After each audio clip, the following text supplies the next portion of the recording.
परी की जादुई कंघी। परी राज्य में नीरा नाम की एक परी रहती थी। नीरा परी देखने में बिल्कुल खूबसूरत थी और उसे बहुत अच्छी अच्छी जादू करना भी आती थी। नीरा परी रानी परी के लिए परी महल में काम करती थी। रानी परी नीरा परी को बहुत पसंद करती थी। एक दिन रानी परी नीरा परी को बुलाकर बोलती है, सुनो नीरा परी, मुझे तुम पर बहुत भरोसा है और मैं इसीलिए तुम्हें एक काम सौंपना चाहती हूँ। जी कहिए रानी, आप मुझे क्या काम देना चाहती है? मैं जरूर अपनी पूरी जिम्मेदारी के साथ आपका काम पूरा करने की कोशिश करूँगी। उसके बाद रानी परी बोलना शुरू करती है, सुनो, अब मेरी उम्र हो चुकी है, मेरे बाल भी गिरने लगे हैं, किसी भी तरह मैं इनको रोक नहीं सकती हूँ। मेरी जादुई शक्ति भी काम नहीं कर रही है, तो मैं चाहती हूँ कि तुम ऐसा कुछ बनाओ जिससे मेरी बाल फिर से उगना शुरू हो जाए और मेरे सर पर बाल रहे जब तक मैं जिंदा रहूँ। रानी परी की सारी बातें सुनकर नीरा परी बोलती है, ठीक है रानी, मैं आपकी ये इच्छा पूरी करने के लिए पूरी कोशिश करूंगी। अभी मैं चलती हूँ, अब से ही मैं जादू करना शुरू करती हूँ। उसके बाद नीरा परी रानी परी से विदा लेकर अपने घर आ जाती है और जादू करके ऐसा कुछ बनाने की कोशिश करती है जिससे रानी परी के बाल झड़ना बंद हो जाए और उसके सर पर वैसे की वैसे बाल रह जाए। बहुत दिनों की कोशिश के बाद नीरा परी एक जादुई कंघी बनाती है। अरे वाह, मैंने तो एक जादुई कंघी बना ली है। इस जादुई कंघी से अगर रानी परी अपने सर को कंघी करेगी तो रानी परी के सर पर फिर से नए बाल उगना शुरू हो जाएंगे और वे बाल कभी भी नहीं गिरेंगे। उसके बाद नीरा परी खुश होकर रानी परी को वह जादुई कंघी देने जाती है। रानी परी वह जादुई कंघी पाकर बहुत खुश होती है। रानी परी नीरा परी को धन्यवाद देती है। तुम्हारा बहुत बहुत शुक्रिया नीरा परी, मुझे पता था तुम ऐसा कर सकती हो। मैं तुम्हें खुश होकर कुछ सोने की सिक्के देना चाहती हूँ। सोने के सिक्के पाकर नीरा परी खुश हो जाती है। ऐसे ही परी राज्य में दिन बीत रहे थे। एक दिन रानी परी नीरा परी को किसी काम से पृथ्वीलोक पर भेजती है। नीरा परी पृथ्वीलोक घूम रही थी। दूसरी तरफ पृथ्वीलोक के एक छोटे से गांव में तानिया नाम की एक लड़की रहती थी। तानिया अपनी सौतेली माँ और एक सौतेली बहन के साथ रहती थी। तानिया के पिताजी ज्यादातर समय घर के बाहर कामों में व्यस्त रहते थे। तानिया की सौतेली माँ और सौतेली बहन दोनों ही बहुत जालिम थे। वह दोनों तानिया पर बहुत जुल्म करते थे। तानिया देखने में बहुत खूबसूरत थी, इसीलिए तानिया की सौतेली बहन उससे बहुत जलती थी। एक दिन तानिया की सौतेली बहन अपनी माँ से बोलती है, माँ आप कुछ कीजिए ना, तानिया दिन भर दिन मुझसे ज्यादा देखने में खूबसूरत बनती जा रही है। मुझे ये सब बर्दाश्त नहीं होती है। मैं उससे ज्यादा खूबसूरत लगूंगी, है ना माँ? अपनी बेटी को ऐसे उदास देखकर तानिया की सौतेली माँ को गुस्सा आता है। हाँ बेटी, तू उससे बहुत ज्यादा खूबसूरत है। तू चिंता मत कर, मैं जल्दी ही ऐसा कुछ करूँगी जिससे तानिया देखने में बदसूरत बन जाएगी और तू ही रहेगी मेरी सबसे प्यारी और खूबसूरत बेटी।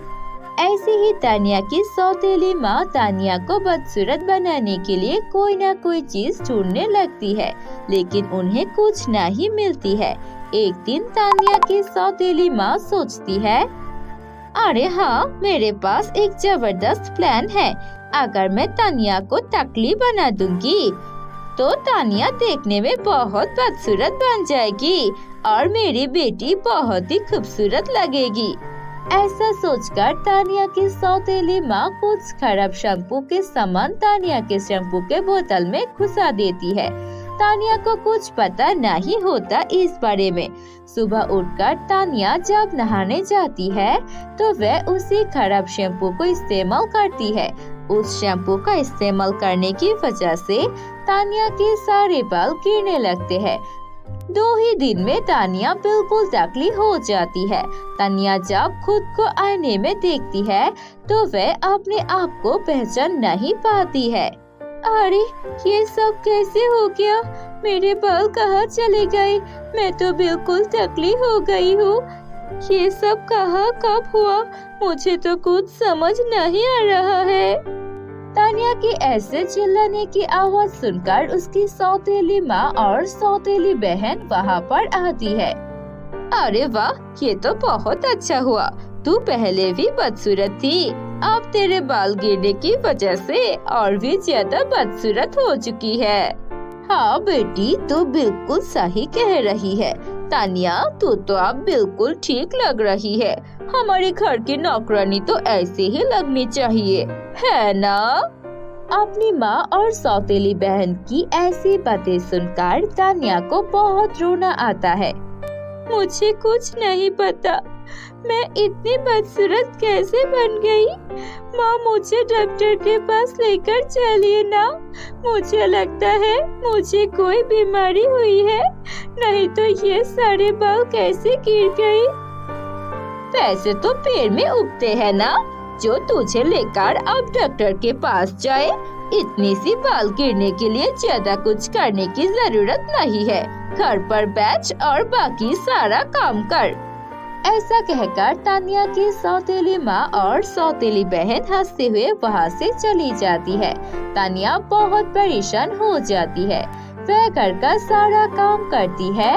उसके बाद शाम को दुखी मन लेकर जंगल की तरफ चलने लगती है। तानिया जंगल की तरफ रोते हुए चल रही थी और अपने मन ही मन ये सब कुछ के बारे में सोच रही थी। तभी तानिया के सामने वह जादुई परी नीरा आ जाती है। अपने सामने परी को देखकर तानिया थोड़ा सा चौंक जाती है। सुनो लड़की, मुझे तुम्हारी मदद चाहिए। मुझे रास्ता नहीं मिल रही है। यहाँ से राजमहल कितना दूर है? अब गलत रास्ते से आई है, आपको पीछे के रास्ते से जाना पड़ेगा। आइए, मैं आपको राजप्रासाद की रास्ता दिखा देती हूँ। मैं भी उस तरफ जाऊंगी। तुम्हारा बहुत बहुत धन्यवाद। चलो, मुझे लेकर चलो। उसके बाद नीरा परी तानिया के साथ राजमहल जाने के लिए चलने लगती है। तभी नीरा परी देखती है कि तानिया का मन बहुत उदास है। नीरा परी तानिया से पूछती है, क्या हुआ? तुम इतनी उदास क्यों लग रही हो? क्या कोई मुसीबत है? मुझे बता सकती हो? परी की ऐसे बातें सुनकर तानिया नीरा परी को सब कुछ बता देती है। नीरा परी सब कुछ सुनकर बोलती है, ये तो बहुत बुरा हुआ। मुझे लगता है तुम्हारी सौतेली माँ और बहन इनमें से किसी ने तुम्हारे बालों के साथ कुछ किया है, इसीलिए तुम्हारी बाल ऐसे अचानक 2 दिन में गिर गई। तुम चिंता मत करो, तुम एक अच्छी लड़की हो। तुमने मुझे बिना कुछ फायदे के मेरे साथ मुझे राजमहल तक छोड़ने के लिए तैयार हो गई, इसीलिए मैं तुम्हें एक तोहफा देना चाहती हूँ। कैसी तोहफा परी? यह है मेरी जादुई कंघी। इस जादुई कंघी को तुम अपने सर पर लगाते ही तुम्हारे सर पर बाल उग जाएंगे। नीरा परी की जादुई कंघी पाकर तानिया बहुत खुश होती है। आपका बहुत बहुत शुक्रिया परी जी, मैं आपके इस एहसान को हमेशा याद रखूंगी। एक और बात, ये जादुई कंघी और भी बहुत सारी जादू कर सकती है। अगर तुम सच्चे मन से और किसी की बुराई चाहे बगैर इस कंघी से कुछ भी मांगोगे तो ये कंघी तुम्हें वो दे देगी। अब तुम्हें अपनी सौतेली माँ और बहन की अत्याचार सहन करने की जरूरत नहीं है। इतना कहकर नीरा परी अपने रास्ते पर राजमहल जाने लगते हैं। दूसरी तरफ तानिया परी अपने हाथ में वो जादुई कंघी लेकर बहुत खुश होती है। वह जैसे ही अपने सर पर वह कंघी लगाती है, उसके सर में फिर से घने सुंदर बाल आ जाते हैं। और फिर तानिया अपने सौतेली माँ और बहन के पास वापस नहीं जाती है। वह अकेले जंगल के पास एक छोटा सा घर ले लेती है और वहीं पर जादुई कंघी की मदद से एक खुशहाल जिंदगी बिताती है।